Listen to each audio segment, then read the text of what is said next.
those of you going by, I'm saying to you, are you an atheist? If there's any atheists hiding today, if there's any skeptics, if there's anyone who says, I don't believe in God, I want to chat to you, because this tin of tomato soup is going to disprove atheism. This tin of tomato soup is going to make the atheist cry. Are you ready for it? There is evidence for Yeah, I was about to say that. What about dinosaurs, mate? Pardon? What about the dinosaurs? Yeah, good question. And many atheists come to me, and if you're an atheist, you ask me this question all the time. Where do dinosaurs come from? If you read the Bible, there are dinosaurs in the Bible. Pardon? Hey, madam, you are my best friend. Do you know why? I'll tell you why you're my best friend. I was talking about primordial soup, and I've got an illustration here. This is my argument to the atheists. I've got a can of soup.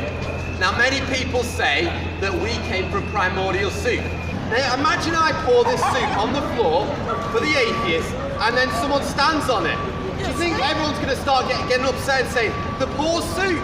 Don't stand on the soup. The soup's important. If I stand on this soup, am I going to get arrested? I'm not, am I? Lady, I wouldn't do this because you seem like a lovely lady, but if you were on the floor and I stepped on you, would I get arrested? I would.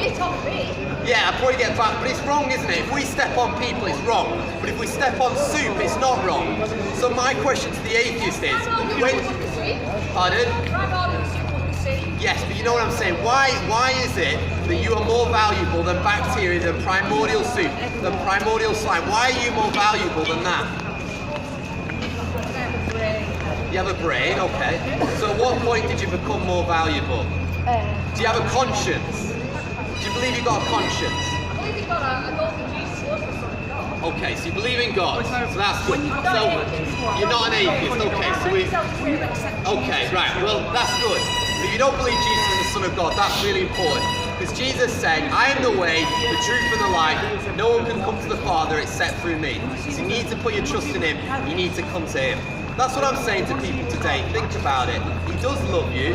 There is evidence everywhere. You need to read the Bible, read the eyewitness accounts. Do you know that the Bible is more provable than any book in history? Here's a question for those of you who don't believe in God. You name me one explosion in all the history of humanity which has caused anything good, any order. The Big Bang. The Big Bang, okay? That's the explosion at the beginning, okay? So we're going to talk about that. But apart from the Big Bang, you name me one explosion in all... Thank you for your question, sir. You name me one explosion in all of history. Think about Ariana Grande. Think about September 11th, Northern Ireland, Manchester. Yeah, because they're all batshit crazy. Pardon? Because they're all batshit crazy. Yeah, but they're bombs, aren't they? Explosions. Explosions cause chaos, don't they? They cause mess. Every single explosion I see, it causes mess, it causes chaos. And yet, in the science lessons, we're told we came from a big bang, an explosion. But everything I've witnessed, I've seen bangs, explosions, and it's caused a mess. It's caused damage. Do you know where you're going when you die? 10 out of... In a boxing ground. Pardon? In a boxing ground. You're going in a box in the ground, okay? What's your name, sorry? My name's Matthew. Matthew, thank you, Matthew. Okay, I'm Joe. So, you believe you're going to go in a box when you die in the ground, okay? Are you certain of that? What else to do with the body? You always got to leave it out, haven't you? Matthew, are you a good person? I'd like to say I am. You'd like to say you are, okay. Would you be prepared? You seem like you're quite a brave person. You've got confidence, which I'm impressed because... But Matthew, would you be prepared to do the good person test with me?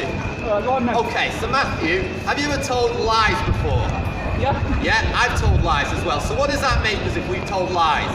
So it doesn't necessarily make you a bad person, because sometimes you have to. Well, yeah, sometimes, but in general, you've told lies. So me and you have told lies, so you might call us a liar, okay? Matthew, have you ever stolen anything before? Nope.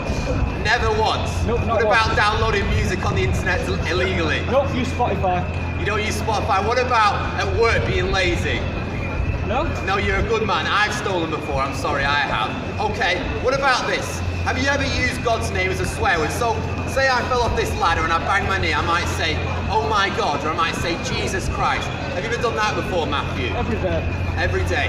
You see, that's quite a serious sin, and I've done it, and it's called blasphemy.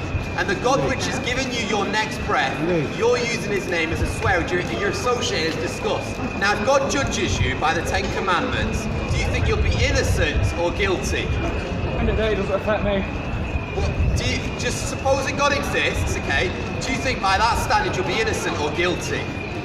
Honestly, guilty. Guilty, yeah, thank you for being honest. And I would be too. But the good news is God is rich in mercy and he sent his son Jesus Christ to hang on a cross. So you're standing in the court case, you're guilty, you can't get out there, there's nothing you can do to save yourself. But then Jesus steps in and he says, no, I'll pay Matthew's fine. And then Matthew can walk out of the court case free and God can legally dismiss your case. And all you have to do is call out to him, turn from your sin, I'm going to leave behind all my sin and I'm going to become a Christian and I'm going to put my trust in Jesus because he loves me. Will you ever think about doing that, Matthew? Can't say I will. You can't say you I've will. solid evidence that he existed, not happening. What evidence would it take for you to believe?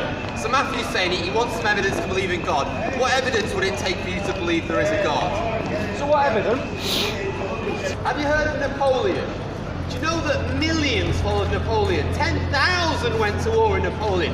And you hear the life of Napoleon, you say, what a conqueror, what an influencer. But do you know anyone today who follows Napoleon today? Do you know anyone who still follows Napoleon today? When millions followed him years ago. Millions went to war with Hitler. Millions, many out of fear. But still today, 2,000 years on, millions still follow Jesus Christ. Not out of fear, not out of compulsion, but out of love. Are you one of those people? Are you one of those people that knows that your name is written in the Lamb's Book of Life? That's the book where everyone who's going to heaven, their name is written in that book. Do you know you're going to heaven when you die?